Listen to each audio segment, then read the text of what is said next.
Hello, good evening, everyone. I hope that you can hear me well and is okay. So let me know, please.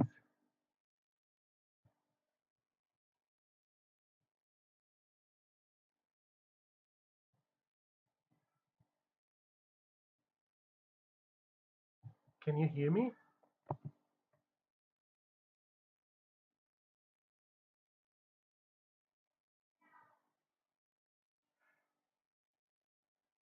Hello.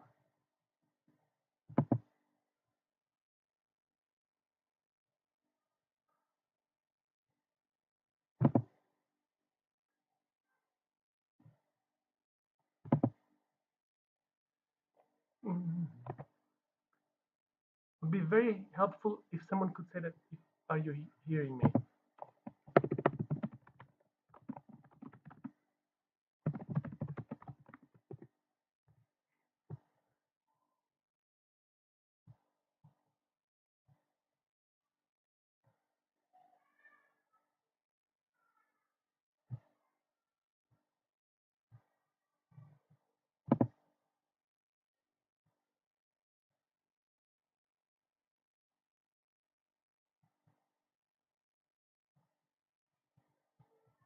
Mm, I'm doubting now if you're really hearing me or not.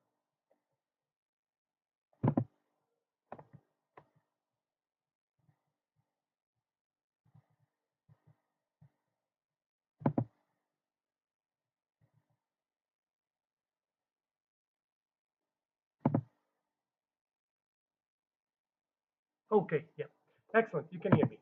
I just got a confirmation. Well, today I'm not broadcasting from the winery in São João da Pesqueira or from Vila Nova de Gaia, the tasting room that we have in Vila Nova de Gaia. I'm at home. It's a religious holiday, and so I spent the whole day pretty much at home with the kids. It's raining outside, so it was a day for the family. I'd like to thank again to Tony and Tony Carter and Ben Reed from Vintage Wine and Port, who are very diligent and very always very excited about our ports. And they suggest we put this tasting at home with Oscar. So it's definitely a teamwork. Today we don't have Fred Blair. Frederick works with us already for a few years. He used to be the moderator of this taste at home with Oscar, and he was injured in his back a couple of maybe 1 or 2 weeks ago, and he's still recovering. So he's on holiday as well. It was not very lucky, as he got holiday to go and to visit Portugal, and in the end he's at home. And well, what are you tasting today? We are getting very close to the Christmas. We have some different Christmas packages.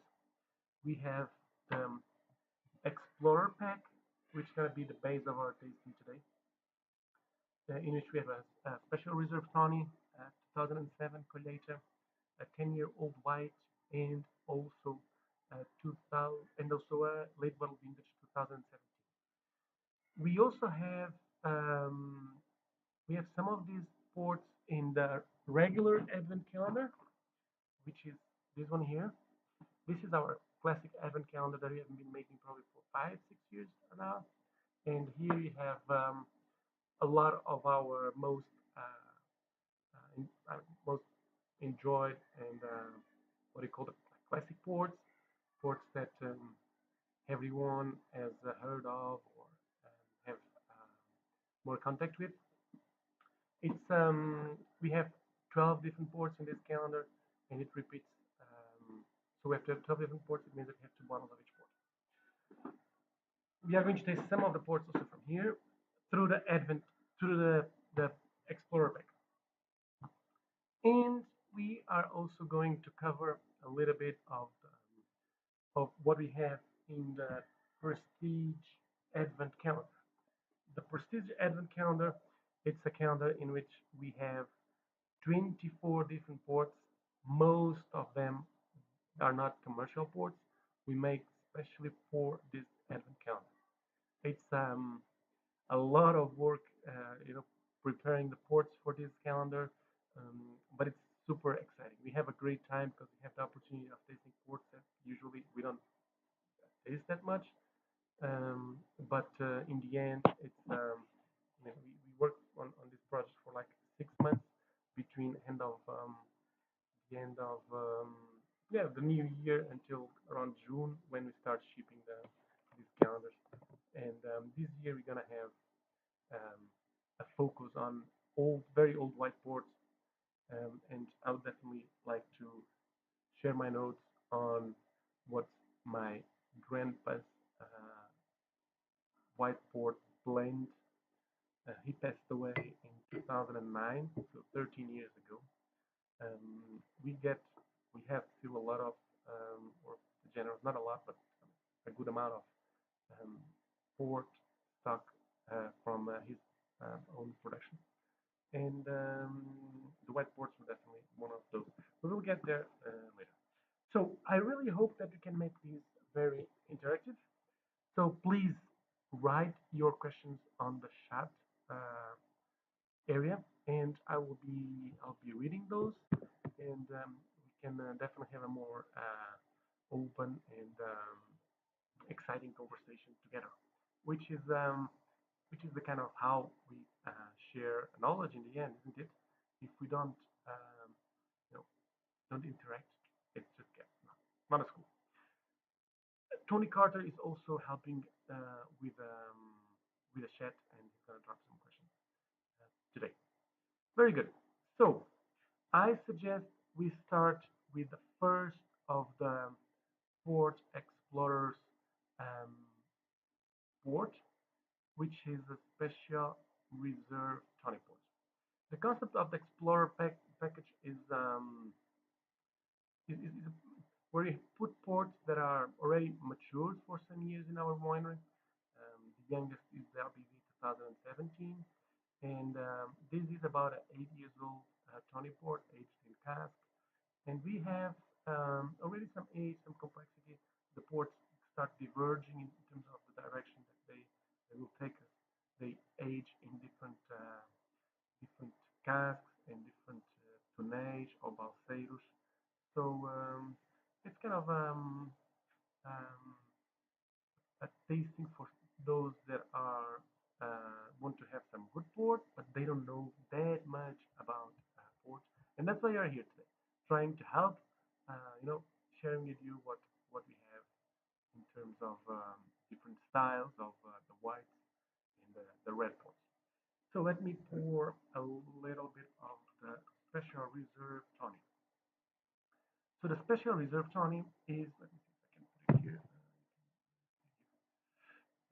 Okay, but you know what it is. The special reserve tawny matures in Barcelos and in Tunis in our cellar in São João da Pesqueira. We are based in São João da Pesqueira, and it fits into the category of the tawny port. So what is a tawny port? Tawny port is a style of port, a red port, that ages for a certain number of years in contact with wood, which most of the time is oak, what we use. And it can be in different sizes of vessels. We have the traditional cask, which is about 600, 650 liters, and then we have bigger vessels of 2, 3, 4, up to 14, and I think it's even bigger. We have one that is 16,000 liter tonnel. The tonnage or tonnel are the vessels that are kind of laying down like the cask, and the balsado is kind of sitting like vertical. Tonel, balsado, two words, two Portuguese words that are interesting, and they don't make that much of a difference in terms of the notes that you get as long as they are the same size.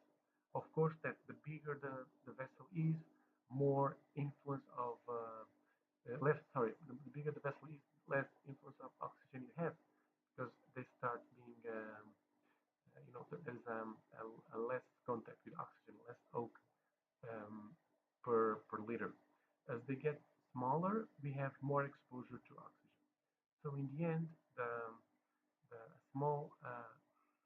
vessel of, for instance, a cask of 600 liters is going to give a lot of age, and it's going to age faster. The kids are downstairs. I guess at some point they're going to show up here. They're going to destroy the studio, like the lights and the things that I just set up for this. So be prepared. And I'm sorry, I ask you for apologizing in advance. I have uh, 3, 5, and 8 years old. Okay, so let's taste the special reserve tonight. The color usually goes more towards a brown, uh, dark medium brown. Um, this is the second oldest, sorry, the second youngest of the Tonys that we have. Our young Tony, we have a young Tony of 5 years of age. This one is 8 years of age, so it's still not very pronounced of the oxidative notes. Still have some freshness, and it comes from the fruit. Um, but it's a quite nice port. We get these notes of it reminds me a bit of walnut and figs probably, or yeah, plums. The color is like a medium darker, medium to dark, brownish.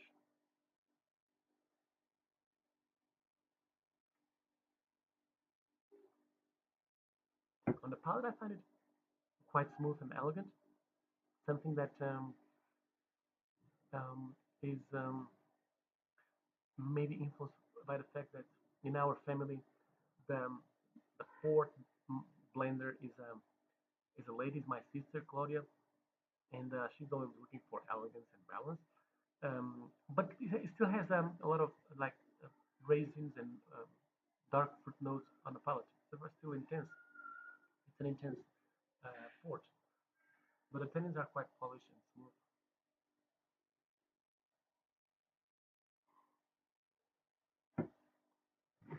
Do you have any questions about this? Anything you'd like to share? Feel free to drop off, like drop those questions on the chat section. So if there is no questions about the special reserve tonic that we have in the Explorer spec, I suggest we go now to the another Tony port, but this one from a single vintage, from a single harvest. Colheita is the Portuguese word for harvest, and it means that this is a 100% 2007 port. Some of the English houses like to say that this is a single harvest Tony port, but actually the official and Portuguese word that we use for this is colheita. Probably not easy for you to pronounce as the single harvest Tony port, but more authentic in the end. 2007. Very good. 2007 was actually a very good year for port. We had we had great conditions. We had some showers. The rain that we get during the winter is very important, but also important is the amount of rain that we get a few weeks before the harvest. The most of the Douro region is not irrigated, has been allowed to irrigate since 4 or 5 years ago, but most of the vineyards don't have the system set up. So in the end, the vines are grown in a dry, very dry condition. Because of that, they have to produce less grapes, and we have more concentrated taste. The 2007 vintage was actually one of the best of the last, or 2 decades ago, actually, of the 2000s. I remember tasting the very young vintage ports in 2009, and they were a lot of spicy notes. You have that those dark berry notes probably from the Touriga Nacional, but the Touriga Franca was very firm tannins with a darker or a spicier note. Um, so of course that port is the result of a combination of different grapes. You can have a port from a you can have a port from a single grape, but it's not common. Usually we do have a blend of grapes that in the past they were blended in um, the vineyard. Nowadays, with more educated engineers, viticulture engineers, you know, as the human being, they like to control everything or as much as possible. So they prefer to plant in blocks, and so we can control better the diseases or the fertilizer needs, even if necessary, new units. You can set up irrigation so you can irrigate more or less depending on the style of wine that you want to make. I like the fun. I like the old. It's fun actually. I like the old way of producing grapes. That's a big field blend. You get overripened grapes. You get grapes that are not fully ripened. But that combination makes it more complex in the end. So because you have to pick an average day for the grape picking, you cannot expect that all grapes are going to be ripened because they have different cycles. So we decided, well, the Tinta Barroca is getting a bit overripened, but the Touriga Franca is uh, behind and it needs a few more days. But I cannot wait that much because the Barroca is ripening now, and the Touriga Franca is getting it's still a little bit on the greener side. So we definitely have a combination of tastings as you go for a film blend. So we are on the 2007 collection.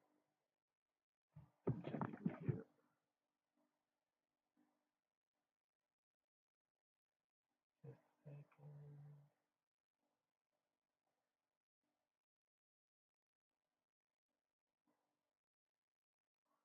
We have a question here.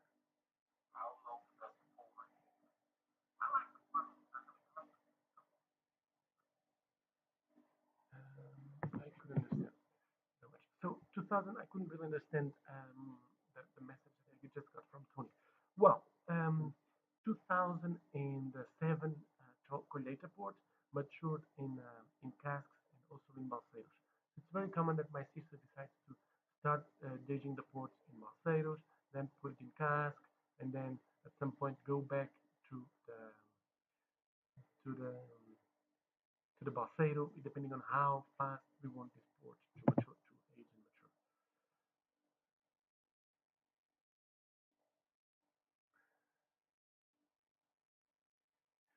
mature. Interesting question.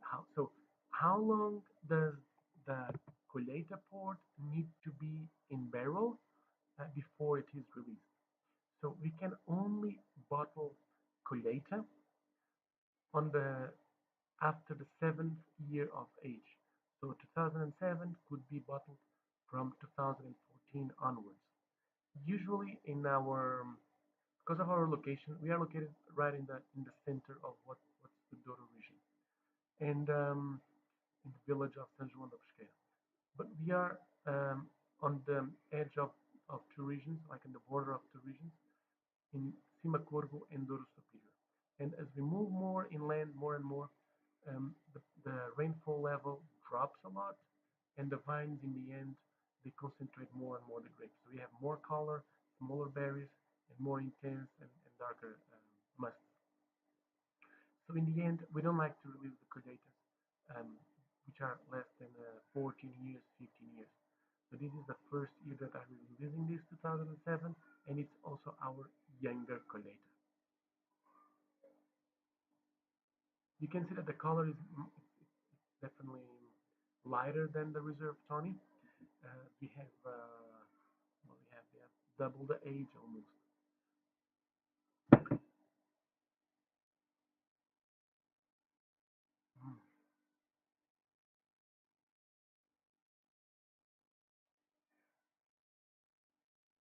Mm. Another question that we have: can I describe the absolute perfect conditions for a port production? Well, um, uh, I, I think that we don't really know what the perfect conditions are, but we can see what happened when great ports were produced in the years of great ports were produced, such as 2011, 2007 was a great year for ports, 1994, and a few more older, even if you probably don't have as much data in terms of rainfall, days of light, uh, temperatures as we have if you look more into recent vintage. So a perfect, or what's very close to a perfect, or better said, what all these three years have in common, 94, 2007, and 2011, is that we had generous amount of rain during the winter, which is the period that the grapevine is shutting down or is shut down and enters in a dormant period. All the leaves fall, and we do prune the vines to cut pretty much all the shoots that developed that grown during the previous season. And mid March, end of March, we start to see the first bud break. So the new cycle starts.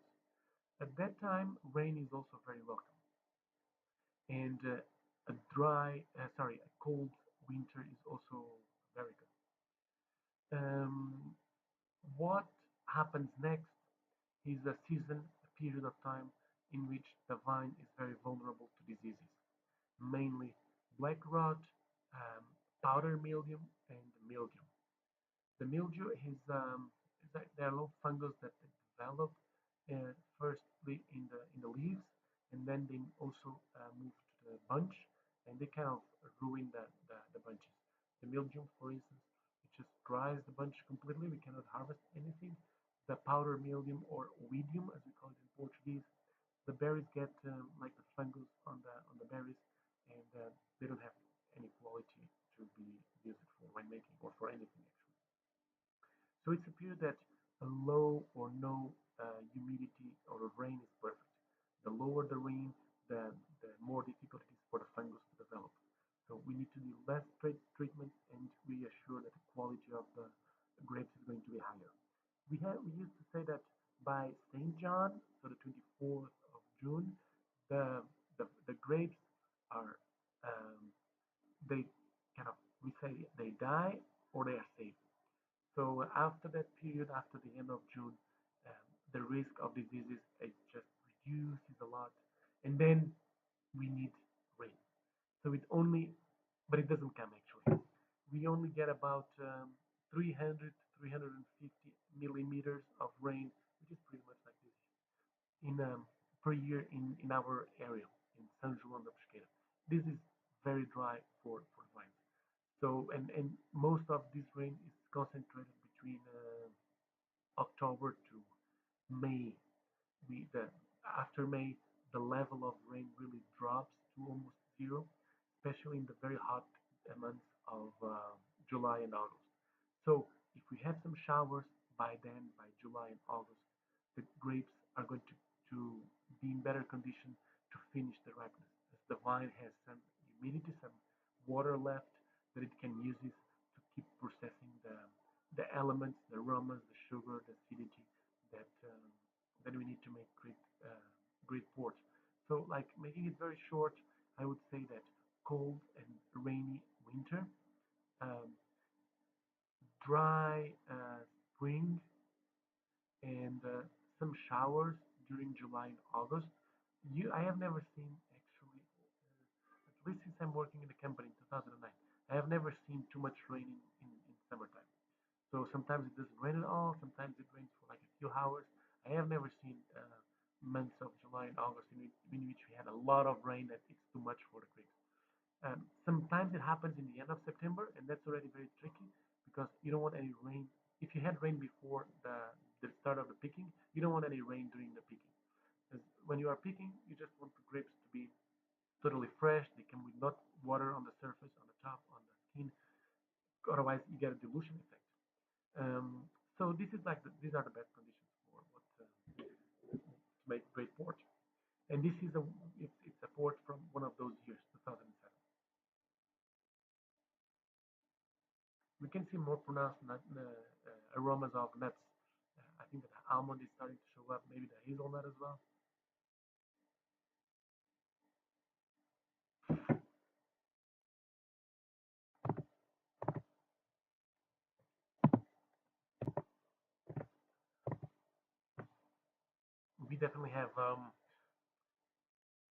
we have a smoother, more, yeah, less tannins on the palate, but I think it's a more complex. It's it starts a bit restrained, but then when you leave it for a few seconds on your mouth, or when you swallow it, it just opens and gets very complex. Um, it is not that much on the super like tony. It is not the nuttiness is not super pronounced. It still has some fruit left, some combination of fruit and and dry fruits as well. But it's I find I find it quite interesting. But I'm also the I help to make it so. What's important is your opinion. Well, before we go to the next port, let's let me read another question that we have. Can you describe? No. In the calendar, we have selected some ports from small cast and tonnage. What you would expect the difference to be? Well, that's a very good question. So we are talking now this question before we go back to the Explorer pack. We are going to just cover a little bit of what's in the Prestige Advent Calendar. So in the Prestige Advent Calendar, we have different ports that are from the same year. They are actually initially they were exactly the same ports, but they aged in different vessels. We are talking, for instance, about this 2000 and like the ports on the first and second days of the Prestige Advent Calendar. This is this is the 2013 um, aged in a Burgundy barrel, and we have also the 2013, for instance, aged in cask. So what can we expect? What's the difference that we expect from these two ports, which were initially exactly the same? The Burgundy barrel is much younger. It's those barrels are probably of 20 years of age, and they were aging Pinot Noir from Burgundy. So when we bought them, they were already very new, more I mean almost neutral in terms of taste, but they have only 200. They hold only 225 liters, which means that it's a lot of oak area per liter of port. While in the other bottle, in the cask, we have about 600 liters. So we have less than half the ratio of area of oak per liter. So in the end, we have much more pronounced oxidative notes in the Burgundy barrel because the oak, the vessel is smaller, the container is smaller, and we have also more influence of the tannins from the oak barrel. The younger that the barrel is, more tannins it has to to to to share to pass to the port. A very old cask, which already aged port for several years or several decades actually, is pretty much neutral. It's not going to give any tannins, added tannins to the port. So I would expect the thousand like the Burgundy barrel to have much more influence of oak and oxidative notes than the cask, which is probably more elegant and balanced. So this it we do this. We like to do we wanted to bring this to different ports to give you an idea of what's our work behind the scenes. We don't have any of these ports in bottle, but this is what we taste when we are working on a new blend, when we want to put to do a new bottling of a certain port. I hope I answered this question too. So let's go now to the next port, which is the 10 years old white. So this is a novelty this year.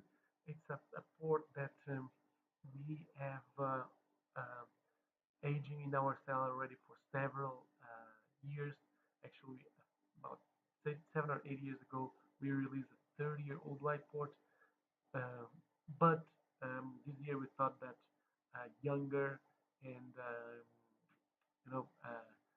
fresher white port could be something very cool to for you guys to taste and enjoy. So let's do it.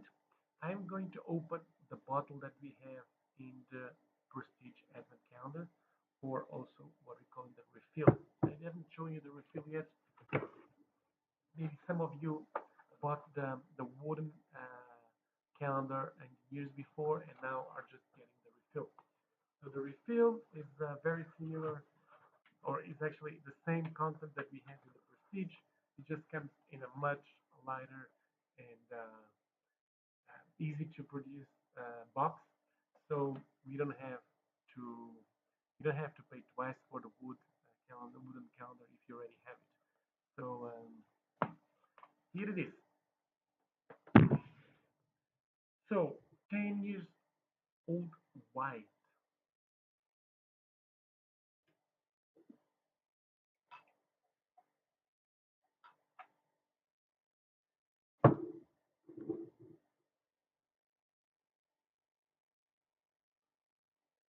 Honestly, I think that this 10 years old port was a very good way of showing you how white ports can really age well. You don't have It doesn't have to be super expensive. It doesn't have to be super unique. It can be a more a younger, not that young, but a young white port already with these complex notes of citrus, of a bit of jam, like peach notes. Um, and if you serve it a little bit chilled, it gets so nice and so easy to drink. It's really smooth and elegant.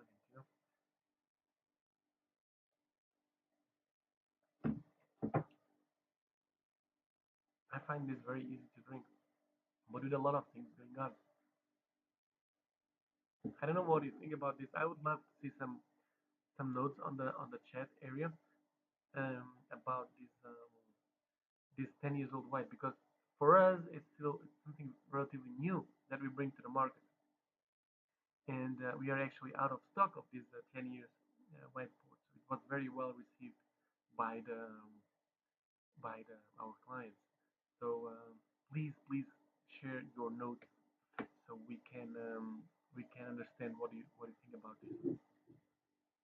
The color, it's interesting to see that the the different ports, white and red, they diverge in terms of the color when they age. So a white port is going to get darker, influenced by the oxidative age that it gets in the oak vessel, while the tawnies they get lighter. They start being very dark. They start being a ruby when we make them at the harvest. They are like a ruby port, or they are a ruby port. It's the slow aging in oak that is going to take away that fresh notes, fruit notes. It's also going to change that dark, uh, when it's very young, it's like purple color, and bring it to the brown territory, and that takes time. That's why a very old tawny port gets like really on the amber direction, and the young white port is still a bit of the reddish color, with the brown start to show up, but very discreet. And the whites they go exactly the opposite way. So this white port was had like a pale color, a straw color when it was made um, 10 years ago, and is now much more on the, this like golden, dark golden color. It, on the camera, it also looks like if it was like orangish.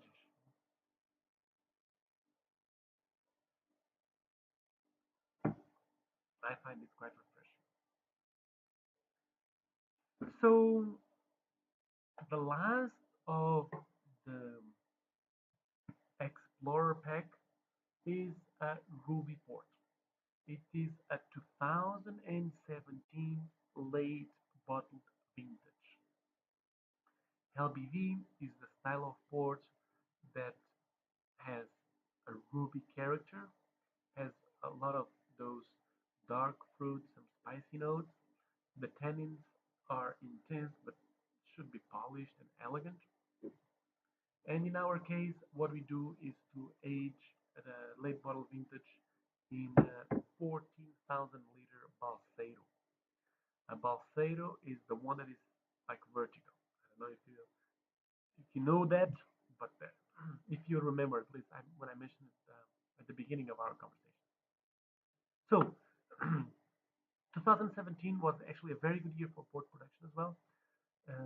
We had a lot of like, fruit notes combined with spices. The musts were very complex. Let's see how long the colors are going to hold, and the port overall is going to stay like intense and vibrant. Um, this is the late bottle vintage. So we bottled this early this year, and after the aging of about 18 months in Barcelona. So we didn't age for that long, but just the amount of time to help to ground the tannin. We don't want to see any influence of the oxidative notes in the nose. We're not looking for it. As soon as we feel that the fruit is kind of muting, we just take it out from the wood to stop the oxidative process. We want to get the tannins very polished and elegant.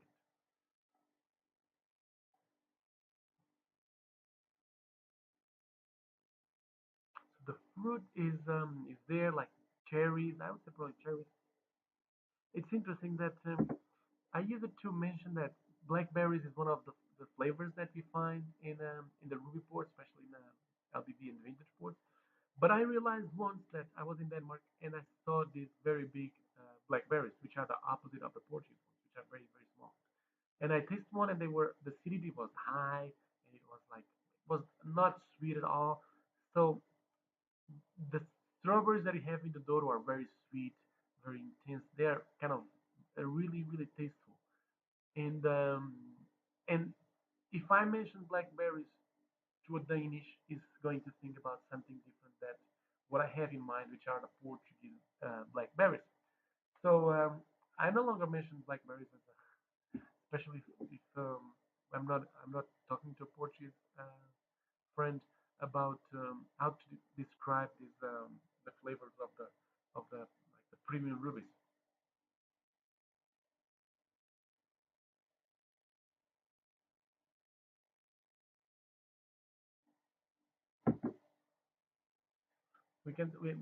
We can feel the fruit still very present on the palate. The tannins are they're still there, but they are getting a bit soft and elegant. They are not really that sharp and intense. You can see that 2017 was a year with a lot of power and intensity of flavor.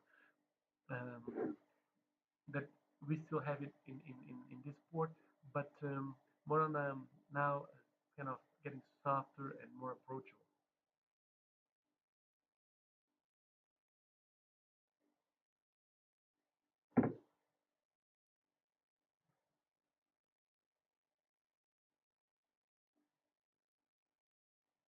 I like it. I think it's the only style of Ruby ports that you have in our Explorer pack, and it gives shows the diversity that we can have. We have two Tonys, the Reserve Tony that created 2007.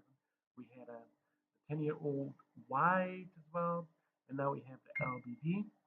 So these four are a great introduction to like high quality styles of port. So I think it's a great way of you know getting deeper into ports.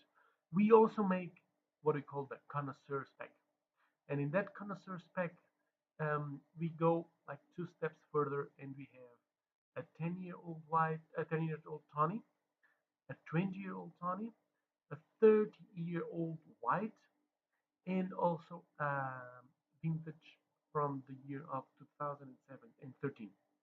So we have again the three different styles: white, tawny, and Ruby, but all of these are very small, much smaller productions, and we have more more intensity of flavors and more, I would say, probably um, more diversity as they really go into different directions.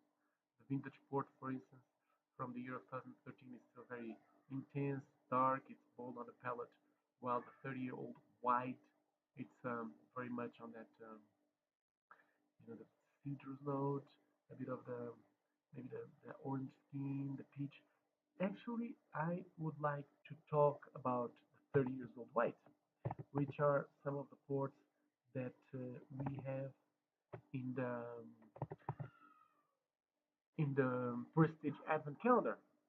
So the focus for those final days to closer to the Christmas were four different 30-year-old white. We have, and this is the chronologic order. So the first one on the 21st is my blend.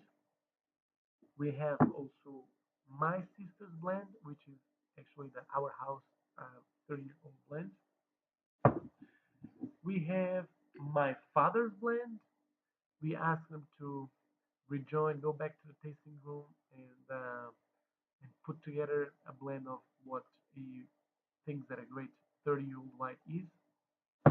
And we have something very special. We have the blend, uh, actually a white port from a cask that my grandfather João produced. This is the Grandpa's White, and that's probably the one that I would like to taste. As it's a great day, great opportunity to discuss this with you. Um, Maybe before we talk about this sport, it could be interesting to discuss what did we wanted to, or did, yeah, I mean, the different aromas that we have and flavors that we have in my blend, in my sister's blend, in my father's blend, and what makes them unique. So I was looking for more elegance in my blend. I was looking for notes that are a little bit like they are easier and more on the elegant, very discreet, more discreet probably. While Claudia, she wants to have a bit more of power, but always balanced. She has a more of a she likes those citrus notes, and that's absolutely easy to identify in her blend. And my father, he was looking for um, more intensity. His blend is more powerful, even for a 30-year-old white. He put a lot of ports with more character. I think that he has a lot to say, and he wants to. He lived a long life, so he wanted to share that, to have that in his blend of a 30-year-old white. And they're all different, and they're special to all of us, of course. It's great to have the family together. Sorry, together in the tasting room. So it was a very special project that we really have a great time making. And then we have this very special blend from my grandfather. And of course, the stock of this is very small, but it was a great reason to blend some of it and share it with you.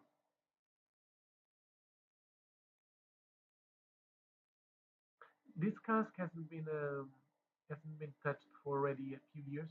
My sister usually tops it up with port from other casks that we have from my grandfather's blend still.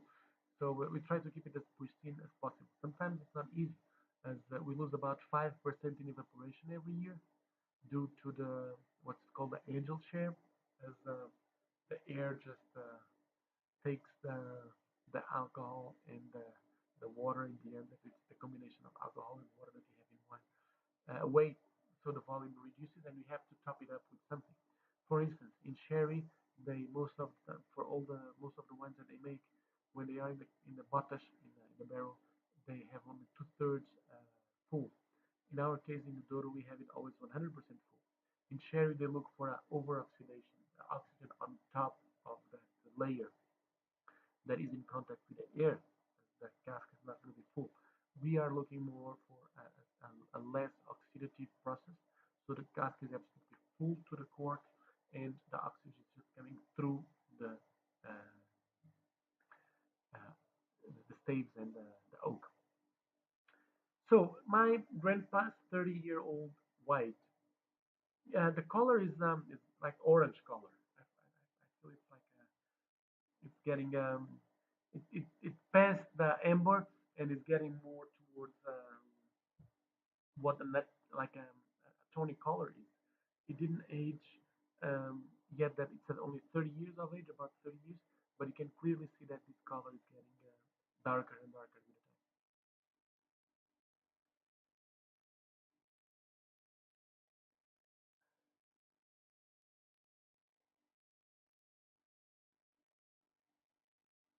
the time. What I like about this port is that it is very very elegant, and it's like everything is put together in great elegance and balance.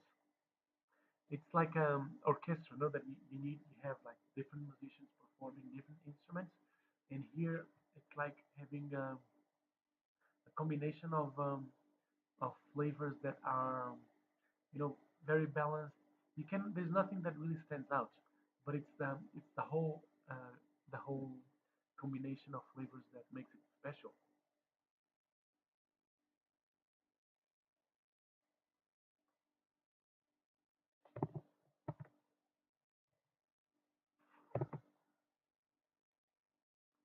On a palate is has this elegance, but still the presence.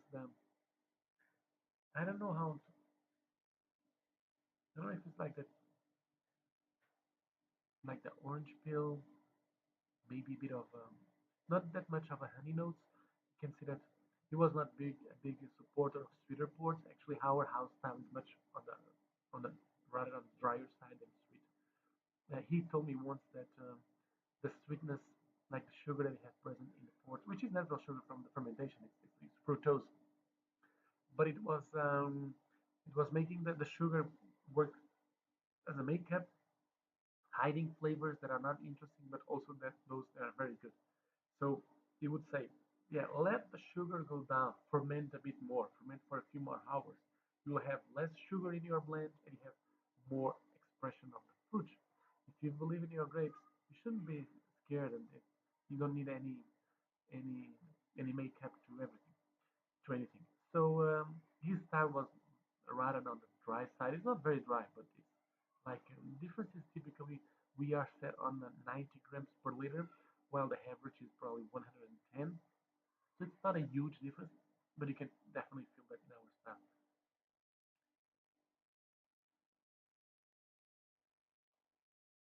Mm, I love it. Well, we are getting close to the end, and I would be super happy to answer any questions that you may have. I don't know if there anything that you'd like me to cover, or if you have any, if you'd like to hear any food suggestions, or if you are planning a visit to Portugal and you want to come to our winery or the tasting room in Gaia. Regarding food pairing is to me my glass of port. Actually, I drink it at the end of the day after I put the kids to sleep, and I finally, you know, just sit down and relax, and then I can have my glass of port without any food. But I love it also with chocolate or with especially if it's a ruby style like LBD, vintage, or younger ruby. I like it very much also with nuts, almonds, hazelnuts, um, walnuts. They are all present in the Douro, especially the almonds. So toasted almonds, heaven toasted almonds are delicious. Um, I'm not that much of a dessert guy, so I don't I don't like dessert that much. So I would not combine it with any desserts. But I know that some people like it, especially like the creme brulee or as we call it in Portuguese, leite creme, which is great with Tony ports. Um, that's a great, actually great preparing. So as you for the creme brulee, as you kind of you burn the caramelize the sugar on the top, and it really pairs well with with those notes, those tony notes on that you find in the like a 10 or 20 years old tony. I have a few more questions. So, what's my favorite house? Um, I'll probably say if I can mention two or maybe even three, I think that the house makes absolutely great vintage board. It's a style that is a bit austere, intense, and I really love that. Not very sweet, and I'm a big fan of that. But I think also that Ramos Pinto is a great project. Um, Old Portuguese family that for many years were uh, owned by by the Portuguese, and that eventually they sold it to a champagne house. But they have a great combination, a great old stocks of port. They like to bring special things. I mean, João Nicolau de Almeida in the 80s, he was the first to produce a single variety ports, and it taught a lot to the whole Douro winemakers. What's the impact of each grape into the blend? So I'll probably go for these two. And I also like Keita Duval very much. I think they make very nice vintage port as well. Very consistent. Always great vintage port. So these are probably my three top preferred houses. Noval is definitely, and Ramos Pinto as well. They are a bit more sweeter style, um, but they are very beautiful ports. Another question. I mean, some of you may know that our winery is under construction. Well, we started in February. We hope that we finish by next summer. I think it's going to be possible. What happens is that the it seems that the, the builders are very busy by now. Things are going slow. We should be a bit further into the construction. um, it is affecting our operation a lot. So we need to hire two more people just to help us with the logistics. We have much more uh, forklift operation as we have some areas at the winery that are the old buildings that we have to clear and empty so they can be the, the, the issues on the walls and on the ground there they can be fixed. So it has been very challenging. We are right now working. Our office team is working from a container. So our offices don't exist anymore. Our tasting room does not exist yet or anymore. I mean, it's going to it starts getting a new shape, but it's we are right in the middle of this process that everything is very difficult. And it has rained a lot in the Douro for the last month or month and a half, actually above what's the long term average, which is great.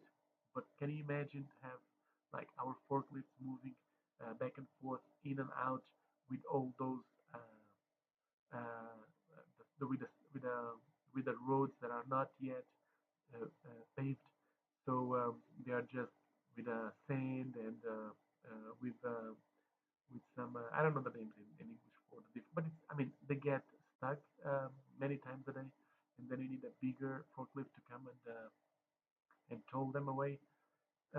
So it has been very difficult. I mean, the container we are six people in the container, and we are working like this this room for to operate in the computer. But what I think is great is that the team is young. We have a relatively young team, and we are all very excited about the new winery, and we are okay to suffer a lot during this month to get something great in the future. And please come to visit us at some point during the second half of next year. We would love to see you here. I have a couple more of questions. One is, apart from the grapes, what are the differences between making a tawny port and a white port? Uh, I would say that there are not that many differences. The Tony port is of course coming from red grapes, and we look for nutty character. The the white port we like to have more of a citrus, floral character. So they both will get into that direction after like 20 years of age, the impact of the oxygen in it. But the process is very similar.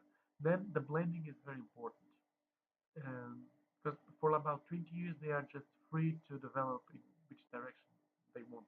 Sometimes we like to put them in bigger vessels to slow down the oxidation, especially for the whites. But it doesn't really have to be um, always in a big vessel. They can also age in a small vessel, the whites. Um, and then the blend is important to find it's where you get the balance. All the balance is getting coming from there. So in the end, the tawny and the whites are much more on the same direction of aging. And we have another question here.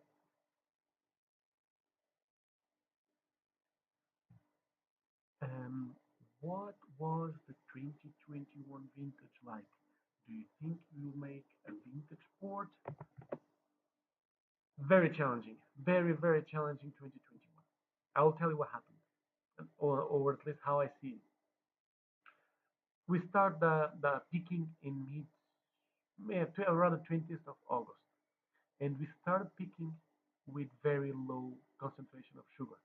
So potential alcohol of about 12 degrees only, when typically the Douro, in those vineyards located at lower altitude, we have 14 and 15. But we had to start because the acidity was quickly going down, so it was the freshness. So we didn't have very that much sugar in the berries. The acidity was going down. We started picking the grapes. They were not releasing that much intensity of flavor. And what we were doing is just going very slow with the picking to cover some risk, knowing that you're not making a great port the first grapes. And then it comes the rain around I think it was the 12th, 13th of September, and then again in the 20th of September. And that was another lesson to me. So when it starts, we had some heavy rain on the around the 20th of September, and more or younger, inexperienced winemakers, um, people like me, my feeling was we should run to pick the grapes as soon as possible. Otherwise, we'll get mold, and we cannot do anything with those grapes.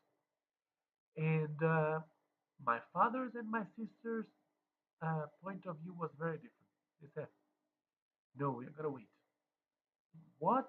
I mean, we have this amount of rain in the soil. The vine is going to start absorbing all that water, put it in the berry. It's going to dilute the quality." And they said, no. Yeah, we get all this water in the soil, but the vine will be able to concentrate more the flavors. It's going to be able to finish the ripeness and get more sugars into the berries and more, and everything will be more balanced. So we had this kind of argument for some time, and in the end, we decided to stop by a full week. And we could see in our neighbors that everyone was a bit curious to see the result of our decision to wait and stop picking. As most of the producers were just keep picking the grapes as soon as possible because they didn't want to have any mold. And we were you were going. I mean, the risk was very high. You can really get mold in the grapes, and you cannot do anything with those grapes. So at that time, we were probably halfway through the harvest, so we could lose a lot if my father and my sister they were wrong. We decided to wait, stop for a full week, and yeah, then magic happened. The vine starts absorbing that water that was now in the soil. It brings it to the berry, but it also concentrates the flavors, concentrates the sugars, and we get much more intensity of aromas. And it was a huge lesson to me. It was, I mean, and I've been here for the company for 13 years and helping with the harvest for many more, but I've never seen a year like this. So it was a surprise, and I learned a lot. Thankfully that we still have our father around to those moments. He's kind of guides and direction. He's the master and commander in those not really up to the daily activity of the winery, but is happy to give us his advice anytime. And my sister was also right, so it was very cool.